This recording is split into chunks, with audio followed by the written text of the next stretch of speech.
I've been snowboarding for about 14 years. I started when I was 12 years old.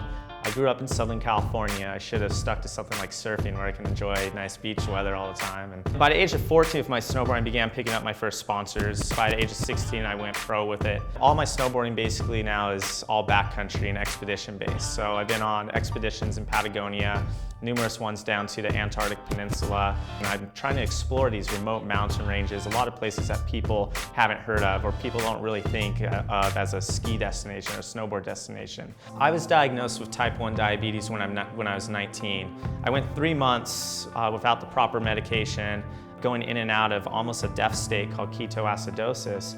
I lost about 30 pounds of my body weight within 2 weeks. A lot of my old sponsors, they didn't want to support an athlete that was chronically sick, so they began dropping me, and that was, just an extra insult to injury.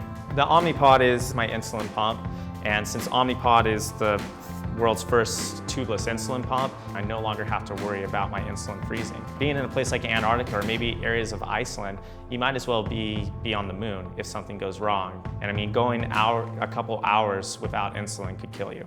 Also with riding on insulin, as you mentioned, that's a series of ski and snowboard camps that I also hold all around the world. I've held camps all across the US. It brings kids out of local children's hospitals or from various foundations that have diabetes, and we take them up into the mountains or on the hill. This gives an opportunity for these kids to actually be kids for a day and not a diabetic first, and find that freedom. They'll get to learn a new sport for many of them, as well as make a lot of new friends. I'm working on an expedition to eastern Greenland in a region called Liverpool Land. I will definitely be back in that Arctic region.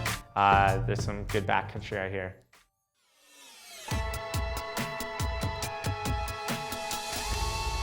Although I should ask you what your favorite cereal is. Maybe you want to be on a different cereal box, perhaps? Wheaties is good. Wheaties is good? Yeah. All right, cool. Let's talk Buck Hill and all 310.